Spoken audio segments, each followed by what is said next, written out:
মধ্যরাতে আবারও ভূরাজনৈতিক মানচিত্রের একটা বিশাল ধামাকা বলা যেতে পারে, কারণ গতকাল মধ্যরাতটা ছিল অত্যন্ত গুরুত্বপূর্ণ। আলাস্কার বৈঠকের পর আবার জেলেনস্কি তিনি পৌঁছে গেলেন আমেরিকাতে।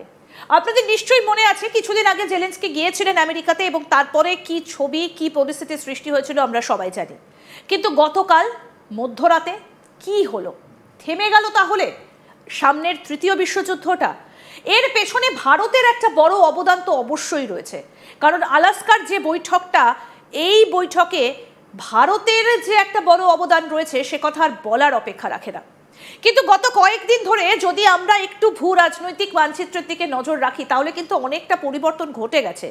কারণ 2 বছরেরও বেশি সময় ধরে চলা রাশিয়া ইউক্রেন এই যে যুদ্ধ, সেই যুদ্ধ থামাতে ট্রাম্প বারবার কথা বলেছেন, আলোচনা চেয়েছেন। কিন্তু তারপর যখন পুতিনের সঙ্গে আলাস্কায় আলোচনাটা হলো তখন কিন্তু পুতিন স্পষ্ট জানিয়ে দিয়েছেন যে জায়গাগুলো তিনি ছাড়বেন না। তারপর কি হলো আসুন আপনাদের খুব চটপট দেখাই। ট্রুথ সোশ্যালে ডোনাল্ড ট্রাম্প তিনি একটা পোস্ট করেছিলেন। পোস্টটা ভীষণভাবে তাৎপর্যপূর্ণ। কি লিখেছেন ডোনাল্ড ট্রাম্প দেখুন। এই যে ট্রুথ সোশ্যাল যেখানে পোস্ট করেন ডোনাল্ড ট্রাম্প, তার বাংলা আমরা ট্রান্সলেট করলে যেটা দাঁড়ায়, ইউক্রেনের প্রেসিডেন্ট জেলেনস্কি যদি চান তাহলে রাশিয়ার সঙ্গে যুদ্ধ তৎক্ষণাৎ শেষ করে দিতে পারেন। মানে বিষয়টা এখন একেবারে জেলেনস্কির ওপর তার মানে নির্ভর করছে। মনে রাখবেন কিভাবে এটা শুরু হয়েছিল সেটাও বলছেন।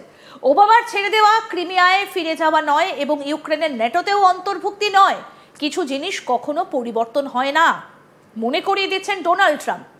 এদিকে ভারতের প্রধানমন্ত্রী নরেন্দ্র মোদী তিনিও একটা টুইট করেছেন, সেই টুইটটাও এবার আপনাদেরকে দেখাবো।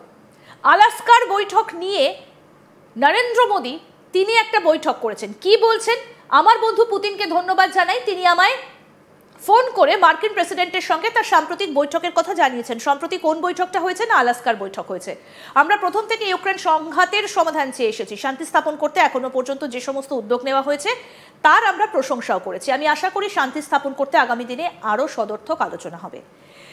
এই গোটা বিষয়টা, এর অর্থটা কি, নিগুড় অর্থটা কি, কোন দিকে যাচ্ছে পরিস্থিতি, আমরা এই পুরো বিষয়টা নিয়ে আলোচনা করব। আন্তর্জাতিক সম্পর্ক বিশেষজ্ঞ শুভাশিস ব্যানার্জি আমাদের সঙ্গে রয়েছে স্টুডিওতে। আপনাকে স্বাগত জানাই আজ তাক বাংলায়।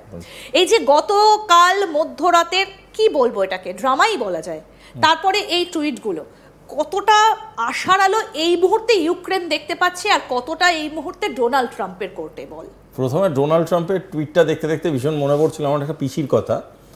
সে বরাবরই খুব জল জল খিচুড়ি বানাতো। জিজ্ঞেস করতে বলতো যে তার ঠাকুমা যখন খিচুড়িটা বানাতো 1 বালতি জল এক্সট্রা পড়ে গেছিলো, সেই জলটা সে যখন নাতনি হিসাবে বানায় তখনও জলটা শোকায়নি, তাই জন্য বারবারই খিচুড়িতে যখন জল বেশি থাকতো দোষ দিত ঠাকুমা।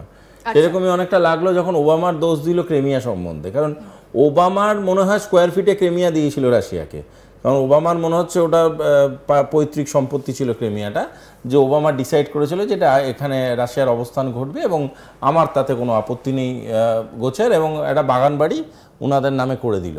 পয়েন্টটা কি জানেন তো, আমেরিকার সবার আগে বোঝা দরকার যে আমেরিকাকে আগে আমেরিকান মাইন্ডসেট থেকে বেরোতে হবে। গোটা পৃথিবীতে, গোটা পৃথিবীর মানুষজনকে এটা বোঝা দরকার যে আমেরিকার মতো ভাবনা চিন্তা যতদিন ধরে করবে এইভাবেই বিপর্যস্ত এবং অপর্যস্ত হতে শুরু করবে পৃথিবীর সব অংশে। এই টুইটটাকে যদি আমি ভেঙে ভেঙে ভাবি, এই টুইটের মূলত 2টো ভাগ নিয়ে ট্রাম্প মতামত জানিয়েছেন, যদিও এই মতামতটা পড়তে গিয়ে ক্ষমা করবেন আমার প্রচণ্ড হাসি পাচ্ছে। তার কারণটা হচ্ছে, প্রথম মতামত উনি দিলেন যে 12 বছর আগে ওবামার দ্বারা দান করা ওনার পৈতৃক সম্পত্তি ক্রিমিয়া এবং নেটো জয়েন করার ইউক্রেনের যে স্বপ্ন, এই দুটোই ভঙ্গন হলো। কিন্তু এই স্বপ্নটা কে দেখিয়েছিল ইউক্রেনকে?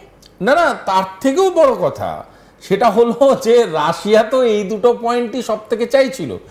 তাহলে আলাস্কায় গিয়ে চা বিস্কুট খাওয়া ছাড়া রাশিয়ার সাথে যে নেগোসিয়েশন হয়েছে, ডিসকাস হয়েছে, ডায়লগস হয়েছে, টক হয়েছে, কি হয়েছে?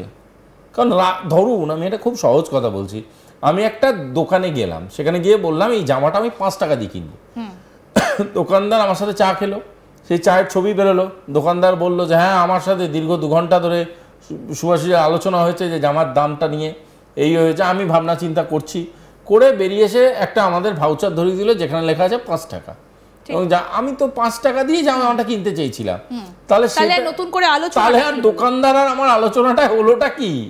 তার মানে হচ্ছে আলাস্কা ডিপ্লোমেসি যেটাকে ওনারা বোঝাবার চেষ্টা করছে, the Trump diplomacy, the new age diplomacy and all those, it's a big failure and a big slap, একটা সাঁটিয়ে থাপ্পড় কানের নিচে। তার কারণটা হচ্ছে পুতিন সেখানে এজেন্ডা লিখে নিয়ে গিয়েছিল, ট্রাম্পকে বলেছে এই এজেন্ডাগুলো যদি ইউক্রেন মানে তবে আমি পিটানো বন্ধ করবো, otherwise I will continue and finish it off. Trump তখন বলেছে আচ্ছা ঠিক আছে বুঝলাম। ট্রাম্প ওই ডিমান্ডসগুলো দেখেছে, পড়েছে, ইউক্রেনকে বলেছে বাবা এটা মেনে নে, এবং নাহলে এই শেষ যে হয়ে যাবে। এই টুইটটারে আমি আরেকবার দিতে বলবো, সেখানে যেটা বলছেন ডোনাল্ড ট্রাম্প তার ট্রুথ সোশ্যালে, তিনি এই যে বলেছেন যে তাহলে এই যে আমি আরেকবার রাখতে বলবো প্রোডাকশন টিমকে, বলছেন কি না ইউক্রেনের প্রেসিডেন্ট জেলেনস্কি যদি চান তাহলে রাশিয়ার সঙ্গে যুদ্ধ তৎক্ষণাৎ শেষ করে দিতে পারবেন। মানে পুরোটাই এবার কন্টিনিউ করতে পারে, সেটাও লিখেছে if he wants to or he can continue to fight. আমার পয়েন্টটা হচ্ছে এটা অদ্ভুত জিনিস, ভালো করে টুইটটা দেখো, এটাই একটা প্রোগ্রাম হয়ে যেতে পারে, মানে গুড কমেডি কন্টেন্ট। প্রথমে ইংরেজিতে আমি যেইটুকুনি স্বল্প আদ্য ইংরেজি বুঝি, তাতে আমার যেখানে লেখা আছে Ukraine can end the war with Russia almost immediately, Ukraine চাইলে যুদ্ধটা থামিয়ে দিতে পারে। প্রথম কথাটা হচ্ছে ইউক্রেন এমন একটা অবস্থায় আছে যে ইউক্রেন কি থামাবে কি চালাবে তার জন্য ইউক্রেন 12-14টা দেশকে অ্যাক্টিভেট করে দিতে চাইছে যে আমাকে বাঁচাও ভাই, আমাকে বাঁচাও। তারা নাকি রাশিয়ার বিরুদ্ধে যুদ্ধ থামাবে, পয়েন্ট 1। পয়েন্ট হচ্ছে if he wants to or he can continue to fight, if he wants to he can continue the fight, চলো করো, আরো এক সপ্তাহ রাশিয়ার সাথে ফাইট কন্টিনিউ করো, কিফটাও বেরিয়ে যাবে হাত থেকে। দ্বিতীয় কথা লেখা আছে remember how he it started, কোথা থেকে শুরু হয়েছিল সেটা মনে হয়, এবার সেই পিসির খিচুড়ি ঠাকুমার দেওয়া জলের গল্পে চলে যাও। সেটা হচ্ছে no getting back Obama given Crimea, ওবামার পৈতৃক সম্পত্তি ছিল ক্রিমিয়া বাগানবাড়ি, যেটা রাশিয়াকে দেওয়া হয়েছিল, সেটা দোষটা চলে গেল কি সে পিসির ঠাকুমা জল এক্সট্রা ঢেলেছিল তাই জন্য খিচুড়ি জল হয়ে গেছিল, সেই গল্পে।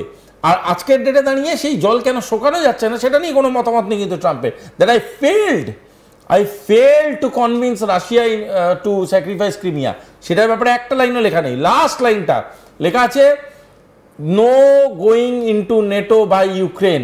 আচ্ছা ভাই, নেটো যদি ইউক্রেন না যায় তাহলে নেটোকে দিয়ে এতদিন ধরে সহযোগিতা করিয়ে যুদ্ধটাকে তুমি চাগিয়ে রেখেছিলে কেন? যদি এটা তোমারই ডিসিশন ছিল তাহলে তুমি এতদিন ধরে নেটো থেকে দিয়ে সমর্থন করে করে ইউক্রেনের যে ক্ষয় ক্ষতি, human loss, economic loss, future loss, সেই লসগুলো করিয়েছিলে কেন? এমনকি জেলেনস্কিকে ডেকে নিয়ে এসে সবার সামনে, সব মিডিয়ার সামনে ধমকানোও তো হলো, ধমকালে, পিসের গল্প বললে, অমুক বললে, তমুক বললে। তাহলে এই নেটোর সাথে তার যে বোঝাপড়াটা সেটা করিয়ে আমেরিকানরা যে সহযোগিতা করেছিল সেটা কি শুধুই জো বাইডেন করেছিল আর তুমি ফিরে আসার থেকে? এবং এবারে আসি ভারতের অবদানটা, আমি নরেন্দ্র মোদীর টুইটটা এবার একটু দেখাতে বলবো, সেটারও একটা গভীর তাৎপর্য রয়েছে। মানে এখানে